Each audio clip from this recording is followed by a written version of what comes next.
Okay, Daf Yodam Aleph, 13 lines down, Litni. We just mentioned that certain type of avot of Nizikin have things that are more stringent than the other, right? Some things are more hamur and bor, one other things that are more hamur and ish, and so on and so forth. So the Gemara is now going to say, seemingly there's stuff that we left out. So the Gemara asks, Litni Humir b'shor mi b'bor. Let's also teach that something that's more strict with an ox more than a pit.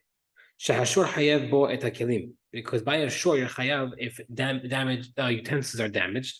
Masha enkom bor, which does not apply to bor. When it says Hamani, who's that according to? Rabbi Yudah, it's according to Rabbi Yudah. Mechayev on this kilim bor. This Braita is referring to where you are hayav in kilim by bor, and that's why he didn't mention it. It's the same halacha, right? So we said, according to one opinion, it does not. You do not have to pay. So it's true. This Braita holds it according to the opinion that holds that you do have to pay. So therefore, that identical. So the Gemara says 1 second. Ira Yehuda was according to Rabbi Yehuda. Imasefa, the second part of that Braita over there says, Chomer be'esh mi bor. Esh is more stringent than bor. Sha'esh derkal lech lehazik. Esh naturally goes forth and burns. Mu'ad le'echol ben davar ha'u'ilo ben davar she'en ra'u'ilo. And it's mu'ad. It's automatically chayav full damages first, second, third, fourth time. Things that are fit for it and not fit for it. Masha enkin b'bor, which not apply to a bor. So now, davar ha'u'ilo manid. What's considered fit for a fire? I'd seen wood and flammable items. Davar she'en ra'u'ilo mahi nihu. What are things that are not fit for fire? Kilim, utensils. Masha enkin b'bor, which is excluding a bor. So we see that this Braita is referring to that it's not normal or not hayav for a bor to be hayav with kelim. So Ira Yehuda ha'amat mehayav haya Rabbi Yehuda al nizkei kelim b'bor. This means a bomb question. You just showed me a case, a scenario that you are chayav in a case of bor in this Braita because it's excluded from esh. So the Gemara says, "V'tana v'shir." It's true. Rabbanan hold like it's in this case it is Rabbanan and you are chayav. But the Braita mentioned a list of items, but it left something over. So for those who join us in this Masechet, whenever the Gemara ever says Tana v'shir, which means you taught and you left some over, the next question automatically, and I think we've had it like 20 times so far in the past 4 Masechtot. The next question automatically is, okay, if you left one thing off the list, there's got to be something else left off the list, right? If I give you a list of 10 things, and then I say I left something out, there's got to be at least 12 things on the list. I'm not going to give you a list and then only leave out one item, right? If I'm leaving something out, there's got to be more than one. So the Gemara says, "My shier dehai shier." What else did he leave out if you're saying he left this one out, right? So, okay, you left out this case of kelim, but that can't be the only thing you left out. If that was the only thing left out, he would have mentioned it. So the Gemara says, "Shier tamun." He also left out the halacha that if it's a hidden item, you are patur, right? You're chayav by fire, and you're patur by damages. The Gemara says, "Ibat ema leolam Rabbi Yudahi." If you're saying it's really according to Rabbi Yudah, but and really it's not referring to kilim by fire. We said, oh, not common to be burnt is referring to kilim by fire. No, it's not talking about that. What's it referring to? Rather, it's referring to things that were not meant to be burnt or not usually burnt, not necessarily talking about kilim, but rather we're talking about things that's not usually burnt, like singed stones. It climbed up a stone wall. That's not naturally burnt. That's what it's referring to. Let's teach a case of ox that's more chamor than a pit. That the shore of an ox is chayav for damage done that is to another ox that's pasul for as a korban, pasul for a korban animal. Masha enkim b'bor, which is not true of a pit. So the iyamart b'shem rabbanani, that makes sense according to Chachamim. Adi dishier hach, just be once he left out one case of an ox that's chayav for elim and hidden items that a pit would be patur. That shier namihach, he also left out this case regarding the disqualified korban. According to Rabbi Yudah, that he left out this case of pasul korban. What else was left out? Right, we can't have one left over. Where it says shier dash benero, referring to a case where the ox trampled the field of another person, right? The ox would be chayav for that, versus a pit won't be able to do that because the pit stays in the same spot. The pit cannot damage someone else's property. The ox can run into someone else's plowed field, not necessarily his vegetables, but he plowed it to plant. That's considered damages. He has to redo it. So, imishum dash binirolav shirahi. Gemara says, 1 second, if that's the scenario that you're talking about, that's not considered a leftover. The hatana shekin darko elech lazik. We already mentioned that case, that we mentioned the case of the ox walks and damages. That's already included in this concept, right? Ruining a field, ruining a beautifully plowed field is already included in that. So this answer, we knocked it out completely, and the Gemara stops there. Okay, the Gemara Mishnah mentioned earlier, if someone caused partial damage, you're chayav into the damage as if you paid damage the whole thing. What's it referring to? To number 9, if I caused a portion of damage, I am obligated to pay the whole thing. Like the whole damage. So what's the case? If someone dug a 9 tefach pit, another person came and finished it off the 10, the last guy is chayav. Right? So thinking about it for a second, a 10 tefach pit can kill. 9 tefach can only damage. So if I dug a 9 tefach pit that can damage, and you come and you finish it off the 10. Now, what if the animal falls in and gets hurt, does not get killed? So according to this opinion, even though you made it into a killer pit, even if it doesn't kill your chayav, even though I made it into a damaging bore, right? So you might think that, okay, Eitan, you made it into a damaging bore, it got damaged. If it killed, you'd be chayav, but it didn't. You made it into damaging pit, it got damaged, you should be a chayav. The Gemara says no. The person to the 10th is still chayav. Udlo Rabbi, it's not against Rabbi. Interestingly enough, who wrote the Mishnah? Rabbi. So in the Mishnah, Rabbi is writing the halakha is not like him. That takes guts. Someone digs a pit 9 tefach deep. Someone completes it. Rabbi Omer, if the animal died, you go after the 10th guy. But if it's damaged, you go after both. Our Mishnah, however, said no. Number 10 is always chayav. Our Mishnah says that if you call a portion, your chayav is everybody's opinion and nothing to talk about. Even Rabbi would agree, according to the Papa. Okay. You get a different version. Shall we say that our Mishnah does not hold Rabbi? Right? So seemingly, the second way explaining it, the two versions are inquiring on whether or not you're chayav in a case of injury. Right, so the first way, it's a mahloket between the Gemara and Rav Papa whether or not you're chayav in injury, and our Mishnah will go against Rabbi. And in the second version, Rav Papa says that there's no mahloket and you are not chayav in injury at all. Okay, matkifa Rav Bizera v'tulaka. There's no more other cases except for this type of case where you're chayav for a partial injury. V'ha'ika masar shoro lachamisha bnei adam. There's another case. Another case, if someone handed over his ox to 5 people to watch it. One of them was negligent while watching it, and the animal damaged. Chayav. Right? So the guy who was negligent is chayav, and the other ones were not, even though one guy was partially responsible. Someone says, hey, what's the case? If we're saying that without that guy, it was still safe. Cheetah. Of course, meaning if had it not been for him, it would be damaging. Only damage because of him, of course he'd be chayav. The ihu ka'avid, because he's causing it. But love ihu name mintab. Rather, we're saying even without him, it's considered safeguarded. Ma ka'avid, what's the damages? Right? So the Gemara is saying, what's the chidush? If 5 guys are watching it and you need all 5 to hold it down, and then one guy fell asleep, of course he's chayav. It's his fault. If it's not the case, then why should he be chayav? Right? We're trying to figure out what's the case. Right? So the Gemara says another case. A guy who adds bundles of twigs to a fire. Right? So if I made a careless fire that can damage, and someone else just adds flammable items to it, who's chayav?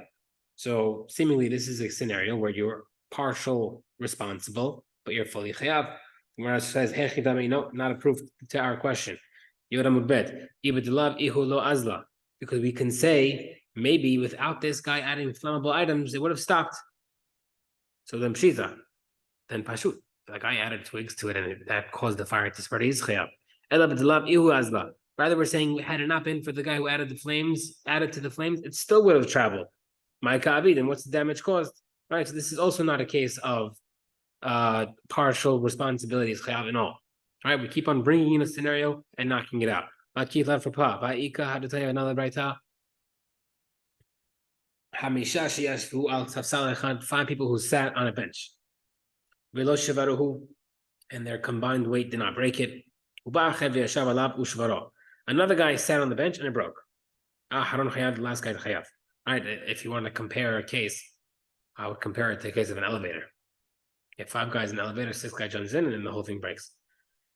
Vamar Papa says, Kigon Papa Bar Abba.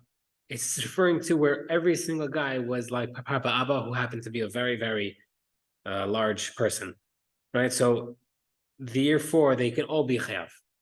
So what's the case? Right, so that was trying to bring a proof, a case of someone who's partially responsible should be hayav. So if you're saying that if without the last person it wouldn't have broken pshita, of course the last guy hayav. But had it not been for him, it also would have broken in a matter of time. My ka'avid, what would be the damage? So we knocked off another scenario where a guy who did partial be hayav. So we say matzita. So after all said and done, how do we explain the case of Papa? Right, so we couldn't bring another scenario that fits it. So how are we explaining it? So we go, let's talk about the last case, the bench. The 5 guys are sitting on it, and it would have broken in a couple of hours because these guys are people, big people. Because this guy sat down, it broke immediately. The Amr that the other guys could tell him, it's your fault. Yes, it would have broken in 2 hours, but we were going to sit here for a half hour and then would have sat and then it would have gotten up and it wouldn't have broken. Had it not been for you sitting on it, it wouldn't have broken. Gemara says, that guy could tell him, if you guys weren't there, my weight wouldn't have broken it in the first place. Yani, he's saying it's a team effort. It's not my fault completely. So the Gemara says, it's referring to the case where the last guy broke the bench as he was leaning on it. I say here, right? So what does that mean?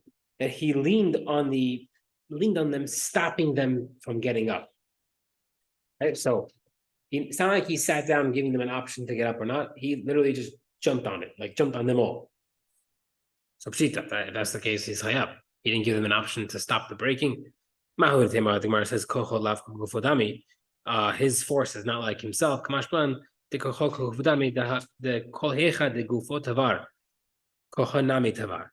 So in a nutshell, that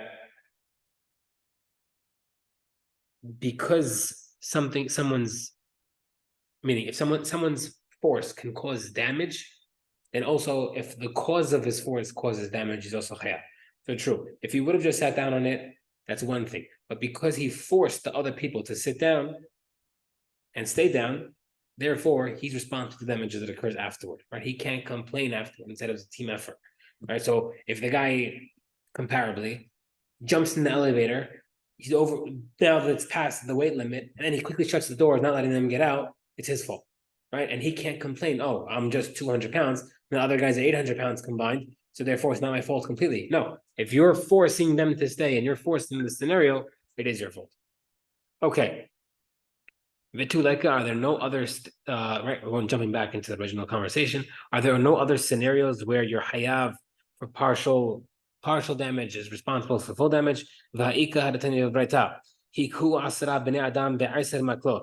If 10 people were hitting one guy with bats, whether or not they're hitting him at the same time or one after another, and then the guy died. Kulam peturin, they're all patur from mita. I'm sure they're chayav by God. Rabbi Ben Tirau, Rabbi Ben says, if they hit one after another, the last guy chayav. The last guy obviously delivered the killing blow. Because he physically brought death. Right? So according to Rabbi Yehuda, the last case, he did portion, right? If that guy, the last guy who swung the bat last, hit number 10, was hit number 1, he wouldn't have killed him. Why was he hayab? Because he did hit number 10 that killed the guy. So we see a partial damage that is responsible for the full death. And therefore he's chayab mitah, according to my last opinion. Back in this case wasn't mentioned. Where it says bekatla lo kamari. That's not referring to death. We're referring to damages in mamon, damages, financial damages. Another answer. The plukta lo kamari. We didn't want to bring down a machloket. Of course, there might be different opinions, but we're not going to start bringing down the case of machloket because you had a chachamim in Rabbi Ben Pitra. Rabbi Ben Pitra answers. There's another scenario. We weren't going to bring down a machloket. The Gemara says 1 second. The first version, when we brought on the first halacha, is a machloket against the Rabbi Nasi. We mentioned it. We mentioned the first case of the esh and the bor, whatever it is not like Rabbi Nasi. So you brought on the first case as a case of machloket. What are you talking about? Where it says, we say no.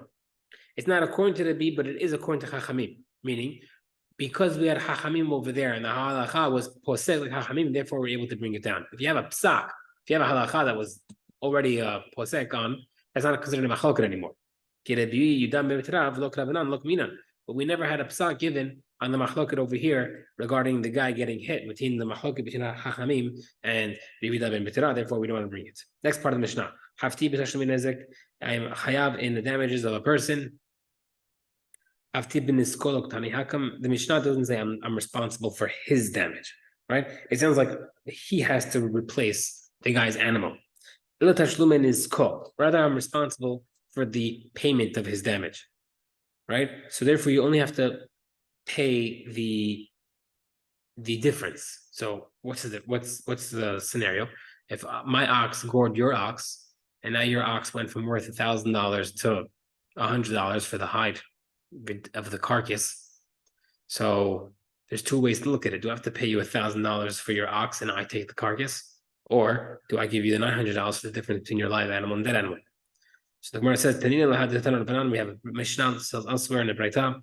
Tashlumin is get nezek. Whenever you're paying damages, the owner, the injured party, has to take care of the carcass. Yani it's his to keep. The pasuk says, right? One who hits an animal shall pay for it. Don't pronounce it pay for it, but rather you shall make him complete, which means you have to make him whole. Rav Kahana has a different answer. You make the owners deal with the selling of the carcass. If the animal is torn to pieces, he shall bring a witness because the torn animal he doesn't pay for. You have to pay for the damages until up until the carcass is worth. You don't have to pay for the carcass itself, meaning I don't have to buy you out of your dead animal. Rather, the owner has to sell the animal himself and get the refund of the difference. Hizkiya has a different pasuk. The carcass shall be his. Lanizak, which was referring to the owner, the damaged party. Same thing.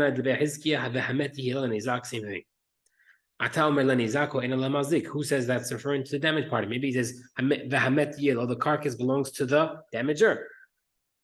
Amarta lo kachaya, but you're saying it's not that way. My lo kachaya, what does that mean? Not this way. It goes to the damager. The pasuk should have just written an ox in place of an ox, which would simply mean I have to replace your ox with my ox.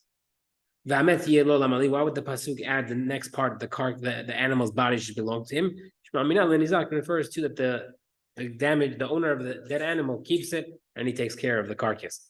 So now we brought 3 different pesukim that the animal belongs to the person who owned the animal, right? The damaged party. We need all pesukim. If I only wrote the first pasuk, Mishum lo shchicha, because maybe you might think that it's not common for a person to hurt an animal. That's what the pasuk is referring to. About terefah the shchicha, but in the case of a torn animal where it's common, emalo, maybe you should not be chayav to take care of your animal. You have to make the guy replace it. Therefore, tzricha need both pesukim. Biyash minan terefah. You only mention the case of a torn animal, mishum demela, because that damage, right, happened by itself, meaning it got torn to pieces by another animal. I couldn't stop it. But a person who hits an animal, he threw an axe at the animal's head. Maybe he shouldn't be. Maybe he should take care of it. Therefore, you know both pesukim. If you mention those first two pesukim of the guy and the animal getting ripped apart, because it's the first one, the guy who hits the animal is not common to hurt an animal. The second case of tearing the animal is because it happened by itself. But in the third pasuk, where the pasuk has to teach you that the animal belongs to him, in that case, it's referring to where an ox hit an ox, which is common, and it's personal that he did it, the animal did it himself. Maybe it doesn't belong to him. So now we need all three pesukim, but now we have to explain what happened. The first two pesukim can't be learned from the third pasuk. And if the pasuk only taught us the third pasuk, Torah only taught us the third pasuk, mishum demamona kamazik, because the property did the damage. My ox did the damage. But in the case of the guy who hits the animal, or the animal got torn apart, the begufa mazik, where he himself did the damage. Therefore, we need all three pesukim. All right, we'll stop here.